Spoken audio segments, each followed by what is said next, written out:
Senior Congress నాయకులు మా అందరికీ గురువరులు హనుమంతన్న గారికి, అదేవిధంగా వేదికపై ఉన్న జగన్నకు, షబీర్ భాయ్ గారికి, దీపక్ భాయ్ గారికి, సాయి గారికి, ఫిరోజ్ భాయ్ గారికి,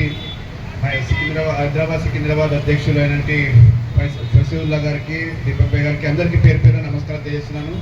ఈరోజు మనం అందరం కూడా ఇక్కడికి వచ్చామంటే భారత రత్న రాజీవ్ గాంధీ గారి 82వ జన్మదిన వేడుకల సందర్భంగా మనమందరం కూడా ఇక్కడ కార్యక్రమం చేసుకుంటున్నాము.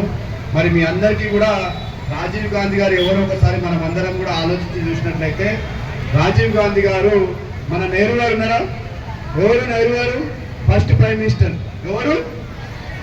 నెహ్రూ గారు. నెహ్రూ గారు కూతురు ఎవరు? ఇందిరాగాంధీ. ఎవరు? ఇందిరాగాంధీ గారు ఎవరు?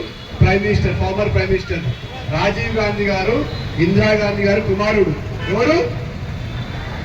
రాజీవ్ గాంధీ గారు ఇందిరాగాంధీ కుమారుడు. రాజీవ్ గాంధీ గారు మన దేశానికి ఏం చేసిరంటే, ఈరోజు మనం అందరం కూడా మొబైల్ ఫోన్ యూజ్ చేస్తాం. అందరి ఇంట్లో మొబైల్ ఉంది కదా, ఉందా లేదా? మీ అందరితో ఫోన్లు ఉన్నాయా? లేవు కదా. ఇంట్లో ఫోన్లు ఉన్నాయి. పేరెంట్స్తో అయితే ఫోన్ ఉంది కదా. ఆ ఫోన్ ఎవరైనా తీసుకొచ్చిరంటే అది పెద్దలు రాజీవ్ గాంధీ గారు తీసుకొచ్చారు. ఎవరు తీసుకొచ్చారు?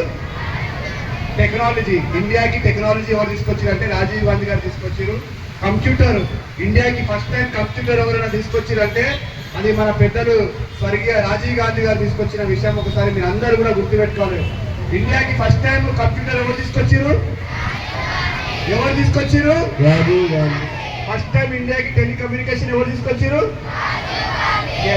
దాంతో పాటు యువకులందరినీ కూడా రాజకీయాలకు రావాలి. యువకులకు ఆలోచన రాజకీయాలకు ఎంతో అవసరం. ఈరోజు మనం అందరం చూస్తున్నాం. అందరు కూడా జెన్జీలు ఏ విధంగా పోరాటం చేస్తున్నారు మనం అందరం చూసిరా? జెన్జీ గురించి మీ అందరికీ తెలుసుగా. మీరు కూడా జెన్జీ